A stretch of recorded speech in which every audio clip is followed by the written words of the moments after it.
ubumwe bw'abera ministries aho amavuta kandi agira amateka ubuzima bugahinduka. Nagira ngo menshi kumwe bw'abera si idini si itorero ntabwo rigenda no kuba ryo, ahubwo naho wiga ibintu byose ukabohoka ugasenya ibicaniro bishya ugasenya byose. Ariyo mpamvu twabategura ikiganiro gitambuka buri mugoroba kivuga ngo nkwanira abawe nkwanira busize, siga umurage muzima, siga umurage ukwiriye imbere y'abantu, imbere y'Imana n'imbere y'igihugu. Oh, hallelujah, hallelujah. Building an everlasting legacy. Sigira bawe umuco muzima bakorere, baraga ibyiza bazakira kuko niyo mahitamo meza. Senya ibicaniro bya karande, senya ibicaniro by'uburyo bwose, maze wubaka ubuzima bw'ahazaza h'abana bawe. Banira n'abawe, bamenye kubana n'abandi, kubana mu gihugu neza, kubana n'itorero neza, no guhindura imyumvire. Siga umurage ukwiye, nibwo butwari. Amina. Usuje nkwifurije kugira ibihe byiza ukurikiye ubumwe bw'abera ministries, amavuta kandi agira amateka ubuzima bugahinduka. Reka nkubwire ngo Imana ikomeze ikuzigame, iguhe ibyo ushaka. Nizere ko mumeze neza mu bice byose mudukurikiye, muherereyemo abari mu Rwanda, abari hanze y'u Rwanda. Turabishimira cyane abakoze subscribe, ni iby'agaciro, namwe muri ab'agaciro, turabakunda cyane. Amazina yanjye ni Jerry, turagarutse n'ubundi mu kiganiro mukunda cyane, nkwanira abawe cyangwa se Build an Everlasting Legacy. Mushumba wongeye kwirirwa? Ndamahoro, ndashima Imana, nubwo numva akagoroba katameze neza, ariko imbaraga ziraza kuza. Yego. Buriya nandimo ntekereza akaririmbo giye ukaririmba nyine, ariko nanjye bo ndafashwa. niba ngo Mana tuvubira imvura. Buriya ijambo ryo muri rivuga ngo Mana ngo tuvubira imvura y'umurindi mu gihe cy'itumba. Kubaza ko itumba n'ubundi imvura ihari, kuki bashaka imvura y'umurindi? Yego. Buriya Imana ni guha umugisha w'abantu, haguha umugisha wo gukundwa. Yego. Ubwo w'igikundiro favor. Ugira n'umugisha wo gukundwa n'ibintu kugira ngo abagukunda batazicwa n'inzara bahaje. Kuko ubundi burya abakire baratwinuba ngo tubatera stress, bazi ko turi bubasabe. Yego. Umukire n'ubundi yabonye uza buri gihe, niyo nta kintu waba uje kumusaba ahita atekereza ko uje kumutura ibibazo. Bityo bigatuma nta muntu ugendana amafaranga yaza kuri karite. Yego. Ayo gusa ngo Mana tuvubira imvura batumye mu mitima. Ndashima Imana rero uyu munsi wa none, aho kubagiye batubwira ngo batwarakoze n'iki, ndashaka ko unyemerera wowe ubwawe tubukora icyo twita inkomoko muzi. Ni ikibazo gikomeye, igisobanura nyacyo ni inkomoko muzi ya karande. Igisobanuro nyacyo cy'inkomoko n'umuzi wa karande ni ukuvuga ngo ni imvo n'imvano y'inkomoko. Uyu munsi ngiye gukuragaho ku maso, nkuragaho hari inyuma. Abantu bamenye karande niki, ivahe, iterwa niki. Nakubwiye ngo igisobanuro nyacyo ni inkomoko nyayo ya karande,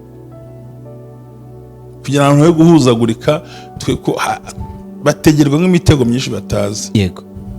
Wabinkundira? Nabigukundira rwose. Mana tuguciriye bugufi kano kanya, duciye bugufi imbere y'ubwiza bwawe. Iyo tugiye gusobanura bino bintu biragorana kugira muhashe kubyumva, rimwe na rimwe atekereza uko yishakira nuko abyumva, ariko data ukuri ko kurahari, kandi ababyemeye babonye umugisha, ndetse mwami n'abari babushye barabohotse kandi byagenze neza. Nkweretse abagiye gukora icyo kiganiro bose, ndetse n'ibiganiro byatambutse mwami, ubampera umugisha nk'inshuti z'umwuga wera, ariko barushirizeho mwami kubaha ibifatika. Navuze ngo umuntu muhe iby'umwuka, muhe n'ibifatika, kwa datasuzugurika. Ndagusabye rero ngo ubanatwe muri byose kwa Yesu Kristo umwami wacu. Amen. Amen. So inkomoko rero nyayo, yego, inkomoko muzi ya karande ni imvugo ikoreshwa cyane cyane mu Kinyarwanda mu biganiro by'imyemerere n'imibereho y'umuryango. Ni ibintu biganirwa ahantu habiri. Yego. Mu myemerere no mu muryango. Ubwo ni hahandi mu muryango uraza kumfasha kubisobanukirwa neza. Imyemerere niye mu madini. Yego. Noneho bivuze ngo mu muryango nuko umuryango baba bifite ariko ntibazi ukuntu babisobanura. Ko nakubwiye ngo inkomoko muzi ya karande ni imvugo ikoreshwa cyane cyane mu Kinyarwanda, cyane cyane mu biganiro by'imyemerere n'imibereho y'umuryango. Imibereho y'umuryango ya famiye niho iyo karande igomba kubiri. Yego. None igisobanuro nyacyo cyayo nyacyo ivuga ngo ubundi karande ni iki? Yego. Tureke iby'amadini nta gucurika nkuko byumva ariko tubyerekana. Ni ukuvuga ngo inkomoko muzi ya karande bisobanura ko ari ikibazo, imyitwarire cyangwa ingorane umuntu afite bituruka mu muzi wa kera, cyane cyane mu miryango cyangwa mu mateka y'umuryango, ku buryo biba bisa nk'aho byimukira ku rubyaro rwakurikiyeho gutyo na gutyo. Ubwo bigenda bihererekanya ariko babimeze buriya sinzi nagasubiramo kugira ngo tukumve. Ni ijambo inkomoko muzi ya karande bisobanura ko ari ibibazo, imyitwarire cyangwa ingorane umuntu afite ariko bituruka ku muzi wa kera, cyane cyane mu miryango cyangwa mu mateka y'umuryango, ku buryo biba bisa naho byimukiye ku gisekuru ku kindi gisekuru. Urumva ko wamuzinya yavuye iyo kure, imyitwarire cyangwa ingeso, ikibazo ni imyitwarire cyangwa ingorane n'ibindi ibintu ubona bikubayeho ariko ukabona ntabwo si mu muryango bihora bikururukana. Yego. Umuzi ni iki? Bisobanura inkomoko cyangwa imvano y'ikintu. Ubwo ndibanaganiza dukurikiye. Tuba inkomoko muzi, jya wumva ngo muzi tukubwira ni inkomoko y'ikintu. Kandi inkomoko y'ikintu ubonye ko byaturutse ku ki? Iyo kera buhoro buhoro ariko biza kugira ngo bifate abantu bumvikana. Of course una nota karande ngo ni karakande ntabwo myaka ni Kinyarwanda buri ntabwo myaka ni Kinyarwanda. No kuvuga ngo iyo karakande cyangwa karande bisobanura ikintu gishaje cyane cyakomeje kubaho igihe kirekire kimukira ku bandi, cyabayeho kuva na mbere, kinashaje ariko kigenda kimuka. Hari ukuntu ishobora gusimbuka ibisekuru, ukavuga uti sogokuru yitwaraga gutya na gutya, nawe ndabona ariko umeze nkawe neza. Uvuga ngo ni ibibazo. Karande cyangwa karakande bisobanura ikintu gishaje cyane cyakomeje kubaho igihe kirekire kimukira kuri muntu, kimukira ku wundi. Ni za divorce, ni bwa burwayi, ni bya bibazo, ni bwa bukene budashira, ni kwa kutiga, mbere ukabona ko ariko satani yagiye mu buzima bw'umuntu. Yego. Aho imvugo yoroshye, tukamwe mu mvugo yoroshye, iyo umuntu avuze ati iki kibazo nkomoko muzi ni inkomoko muzi ya karande, aba ashaka kuvuga ko atari ikibazo cyatangiye ubu, cyahozeho n'ubundi, ahubwo yaje gihari. Kabiri, cyahozeho mu muryango kuva kera. Yego. Cyahozeho mu muryango kuva kera. Bakoze cyane. Ikindi, cyagiye kigaragara ku bantu benshi bo muri uwo muryango. Urumva iyo karande noneho cyagiye kigaragara ku bantu benshi bo muri uwo muryango. Ngiyo karande ubundi noneho bikagenda bihererekanya. Mu Kirundi babyita karonda. Ndabashuhuje. Karonda. Ni mu muryango, ntabwo byasimbuka ngo ni ukuvuga ngo nimba numvise neza, umuryango ushobora kuba ufite karakande yawo cyangwa karonda yawo cyane, undi ukagira karakonde. Ni karakande cyangwa karonda yabo. Abandi bita ngo ni ibicaniro bigukurikirana. Mu Kigande ni icyoto, ni altar, ni igicaniro bigukurikirana. Ni uvuga ngo icyo gihe urumva ko iyo umuntu avuze imvugo yoroshye, iyo umuntu avuga ko afite ni ikibazo nkomoko muzi ya karande, aho bashaka kuvuga ko atari ikibazo cy'ubu ubukene bwo kwa sendataze, ntabwo ari ubw'uyu munsi. uko se yari isambu n'umwana ko byagenze the same father no. ariko nanone hakaba bavuga ati ubukire ni ubwa kera, ubucuruzi bwabo ni ubwa kera. Ubwo nari nshatse kuvuga ko aho ugiye kumvangiramo gakeya. Muri karande nta bucuruzi buzamo, iyo ni karande nziza. Hano twabonye ko ari ibibazo noneho ndaza kuvuga na karande nziza. Aha turimo turavuga ya yindi mbi izonza abantu ibabuza bakanabyitiranya ngo banza ari ibyaha. Ibi bintu bya karande nta nubwo bigushora mu byaha, ahubwo bigushora mu mubabaro uzatuma ukora ibyaha. Birakujujubya, bikakubuza amahoro wayabura ukisanga wakoze ibyaha. Ariko ntabwo byo umva aho byagiye bikurikirana. Ni ukuvuga ngo atari ikibazo cyatangiye ubu. Ubukene bwanyu si ubw'uyu munsi, kuba warasubiye hasi si ubw'uyu munsi, kuba waramanutse warugeze hejuru na mukuru wawe niko byagenze, na dati niko ugasanga ni si ikibazo gitangiye uyu munsi, ni iby'uyu munsi. Hari undi ubifite, kuba ugira icyangiro si wowe wenyine, hari undi ubifite iwanyu, gutinda gushaka si wowe ubifite, hari undi ubifite hari iwanyu. So nuvuga ngo ntabwo ari ikibazo cya none. Nakumvise none yego. Aha, urakoze cyane. Ngo cyahozeho mu miryango kuva kera. Uwo mujinya ni uwabo, kudahuza ni ibyabo, ubusinzi bukabije ni ibyabo, ubusambanyi bukabije ni ibyabo. Ati bariya barashyingirwa ariko ntibarama mu rugo, kandi ko ugasa imyaka 18 20 kuko baramenya n'umwana akarongo hakiri kare, ariko urugo rwabo ntirukunda.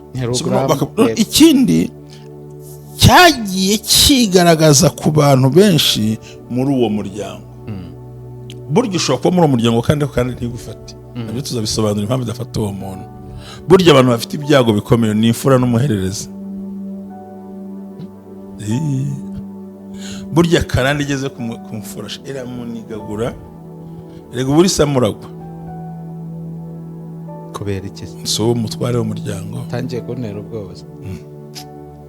Si we mutware w'umuryango. Iyo uri umusore ukaba umutware w'umuryango, kwitwa umutware w'umuryango, ugiye gutwara izo za cyamunara zose mva ziryo twavuze, za furufumba nanze kuvuga hiryo nuvuga ngo ko nko kuba agiye kuba umutware ubwo bya bihombo bya bindi byose byago byose ugiye kubisimamiyeho bihagarareho. Kandi bamwe berenana bakajya kuraguza, akajya mu mafumu, abandi bagatuza ati mva ibi tubireke ntacyo twabikoraho. No kuvuga ngo abana b'imfura bajye bitonda cyane, ndetse n'abaherereza. Tuzabiganira yego. Urugero urugo umuntu cyaraho mikora neza yego. Urugero umuntu ashobora kuvuga ati uburakari bukabije mu muryango wacu nkomoko muzi ya karande.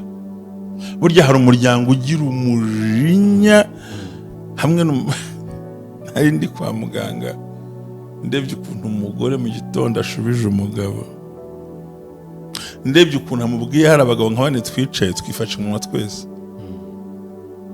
ushobora gusanga ko nyina rati umushinya ugahita umurusha imbaraga kubwira ibintu. Ubukene bwagiye budukurikirana nkomoko muzi ni karande, bagakora bagahinga bakashiramo imbaraga, ukakundana n'abantu ugashaka ubishute no mwanya akaguhemukira, ugasanga ariko nibikurikirana. So rero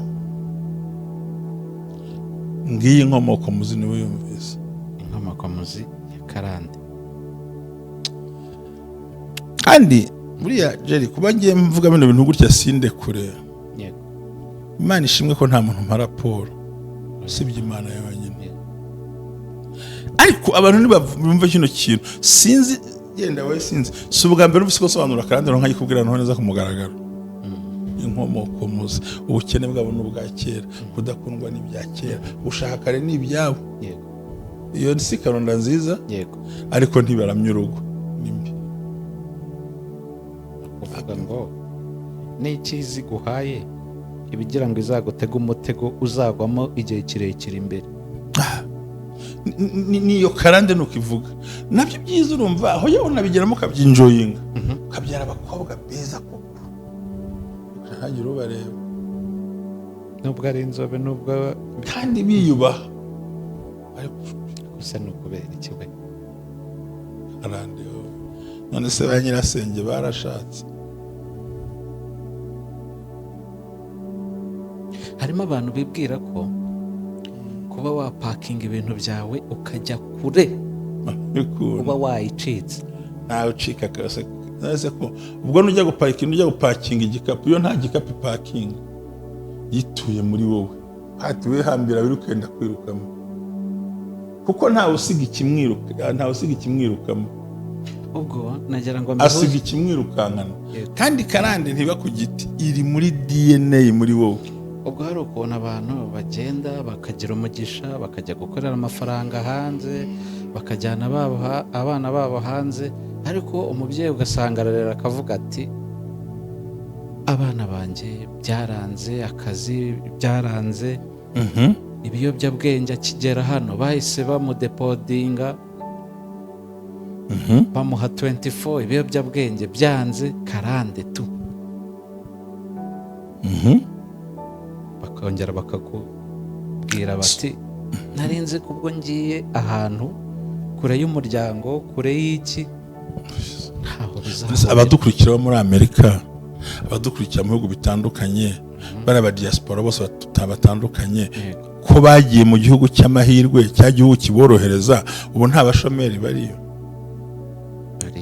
ubu uzi ko mushobora gusaba n'amafaranga 300 y'amayero ntayabone kandi ari i Burayi. abari naha bakavuga bati abantu uko batwirengagiza, kumbe nabo bafite ibibirukankaho. no kuvuga ngo karande upfunyika imyenda igapfunyika indi, karande utega indege nayo igatega indi, karande yo ntigomba kwaka viza, igenda muri wowe. ugasanga umuntu ni umukobwa mwiza, afite akazi keza, ariko reka da karande yahumye amaso abasore, se niko nabyita sinzi. so urumva rero nicyo kintu twashaka gusobanura, amenye inkomoko muzi, maze habyitiranye n'umuvumo. oya, ahubwo ni inkuru za kera. rero kuvuga ngo wari tujya muri Canada, muri Amerika, Australia, nushaka uzajya kereka ahantu karande itagukurikira, ni mumva gusa isigara hejuru, ukajya gukurikira utwana twawe ko ari ingome. none ntabwo iba mu muntu wapfuye, iba mu muntu muzima. bavuga ati reka nkate nsubireyo mfata undi usigaye, akaza akakubika. nuvuga ngo ni inkomoko y'ibintu bishingiye muri wa mabaro nakubwira, bigatera umuntu kwiheba. burya ama depression menshi abantu usanga bagira ibibazo, bakenera abantu baterapi baganiriza, akenshi ni kino kintu, kuko iyo umaze kumera gutyo nta mahirwe mu buzima, nta cyerekezo, nibwo utangira kumva kubaho bitakira ibintu byawe. yego, ukumva kubaho usa nk'aho hari undi muntu ubangamiye, ugatangira kwitwa ngo uri inzira, usa nk'uwihohora ku bantu.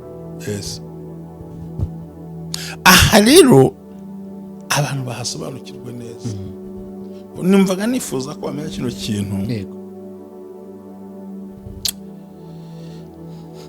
ese buri ikiganiro cy'ubutaha wazagira uko umuntu yabivamo, ko twe kuvanga amadoso ngo dusoze tuvuge ngo mu gihe cyose wibonaho ibi bintu tuvuze, nuvuga ngo ni ibintu bituruka iyo kure, si ibyawe. niho Paulo yavuze ngo nshaka gukora icyiza, ikibi kikantanga imbere. nuvuga ngo ariko ngo sinjye uburiho, ngo ahubwo si kuri jyewe. muri make ni ibintu wisangamo, urakora uriha, ariko ntacyo ugeraho. urakunda abantu, wiswe umurozi utazi ko banaroga. hari n'abakubwira ngo urinda batarakubona baryamye no muri rogi. hari n'ukorera gusaba kuvugaho ikintu imva yishakiye, kubera ko umuryango wanyu it is a shame and reproach. harimo ikimwaro no gukorwa n'isoni, kandi birahaba cyane. ubwo ni ukuvuga ngo umucyo umuntu yibonaho, ariko akaba yumva mu muryango hari abandi atari we wenyine, icyo yakora ubwo uzakitubwira. Urabwira buri kintu cya mbere, bavandimwe inshuti z'Imana, tugiye gusoza. hari ibintu abantu bagomba kwitondera. gagiye muri minsi ngende imwerekwa rikomeye. yego, mu kanya rero mbaye nkuhumirije, ndabona ibintu, kuko abantu bafite ingorane pe. njyewe munsi w'ejo nagize stress iteye ubwoba. ejo nagize stress ntigeze mbona, na mu gitondo yahansanze aho nshaka isaha kandi nyambaye ku kuboko, ngahibaza aho ntikofi imodoka nkayishaka kandi hari aho kare mu gitondo banzaniye icyayi gutya ngo mpite nza nirukanka ese ko mutampa icyayi kandi gifite mu ntoki ngahibaze uzi ikintu cyabiteye ejo nakiriye amatelefone numva ibibazo by'abantu numva isi irambiye atari jyewe icyambabaje kurutaho nta kindi ni uko abantu badafite umwanzuro wo gusohoka muri ibyo mbega bageze kuri level umuntu yumva avuga ati ni uko kwiyahura ari icyaha nakiyawe hari uwambwiye atari umunsi nagiye mu muhanda muri Ngonga narayibuze nta mwana uzafata inkoto yishingaho bizemera ashaka kwikura mu isi noneho yabireba akabona imbaraga zo kubirwanya byaramunaniye yagiye mu rugo azi ko agiye guserebura kuryoherwa ntabuze ibiryo ntabuze n'umugabo ariko abuze amahoro yo muri urwo rugo kubera iki iwabo ntawe usenya ariko aho yagiye gushaka ibaza aho umugabo utaramera amezi 4 amubwira ngo witegure ko ngiye kuzana undi mugore bamaranye amezi 4 gusa ati se jyewe ntacyo ati ibyo byihorere ntacyo utankorera uruwange ariko sinshobora kuba ntunze umugore umwe urumva wa mwana w'umukobwa yarazi ko agiye kwinjoyinga urugo ahise ahura n'ikintu kidaturutse iwabo kuko buriya karande ngiye gusoza hari igihe ibangamira iyo washatse umugabo uyifite kugiraho ingaruka iyo washatse umugore uyifite kugiraho ingaruka kuko kugira ngo bamubabaze nuko bafunga ibyo bintu ariko birakira kandi Imana yatabara abantu b'Imana so rero karande ni ibintu by'uruhererekane ndayo nkubwiza ukuri karande urahumiriza ikajya mu jisho wakwicara ikagutera ikakubuza amahwemo so roko ngo tunywanira abacu tugerageze twigisha abantu ngo uti mwana wanjye ibintu wibikora mwana wanjye reka bino bintu ko karande zirahari kandi bano banyakarande tubwira ngo birwa baryamye bano bantu barakora jera abantu bafite karande baravunika kandi ikintu cyabo cyose bagikora mu buryo bwa successful kiba ari ikintu kizima umwuga unoze ariko kuzamuhemba bikamara igihe ashobora no kugenda agahangana n'amasoko ya leta bakuburaza ko ukayatsindira ukanayacuruzamo ahubwo kandi wayafatiye ku ideni kuko nta bushobozi ufite bagatinya gusinya sheke ukajya muri rotari banki yaguhagurukana kandi amafaranga abitse muri finance ariko nyumva ariko sinzi niba kunyumva ibirere bikaze ni ibirere biremereye kandi wabwira umuntu ngo bisohokemo akavuga ibyo yishakiye yabonye isoko yanaritsindiye yanarikoze ariko ntibaramwishyura agiye yatsa amafaranga igihe cyo kwishyura kirarenze hariya baramusuye n'akazi barakemeye niba ari umuhanda barawukoresha niba ari n'inzu banayiraramo ikintu bagutumye waragikoze ariko bagatinda kwishyura batinda kwishyura ideni rikaba rimwe rirazamuka ryiyongera byototera inzu yawe nuko benshi bambuwe imitungo yabo ku buryo udashobora kubisobanukira umuntu agutumye amatelefone bagukubitiyemo Hawaii ukagira ngo baguhaye Hawaii se wayita ukagira ngo baguhaye zino telefone wajyana wareba ukuntu uri mikoro ugasanga ntago ari iPhone cyangwa ugasanga Samsung ni ikindi kintu kiri aho ngaho ukabura hombye ntiri busubireyo ntacyo uri bukore niki so ni uburyo unyagwa ni uburyo wamburwa ariko ukamburwa mu bintu bisa n'amayeri muri finance cyangwa muri ministeri abagomba kwishyura amafaranga wakoze facture wararangije ariko aho watse credit kugira ngo uze birabintu wagemuye ibyo kurya abanyeshuri barariye ntacyo utakoze ariko kugira ngo bagusinyire amafaranga bagukubite muri rotari banki bayakubonye bagutereze cyamunara utangire usare n'umurongo wuveho nuko rero karande zikora ntizikubuza kwiga ariko zikubuza akazi ntizikubuza gushaka ariko nizituma ugira umunezero mu rugo ntizikubuza gucuruza ariko ntujya wunguka ntizikubuza kugira inshuti nuko mutandukana nabi usanga umuntu wo muri karande ahora abazwa n'abantu buzura gusa ko jewe sawa murakoze Imana iguha umugisha rero data twese abishimira amen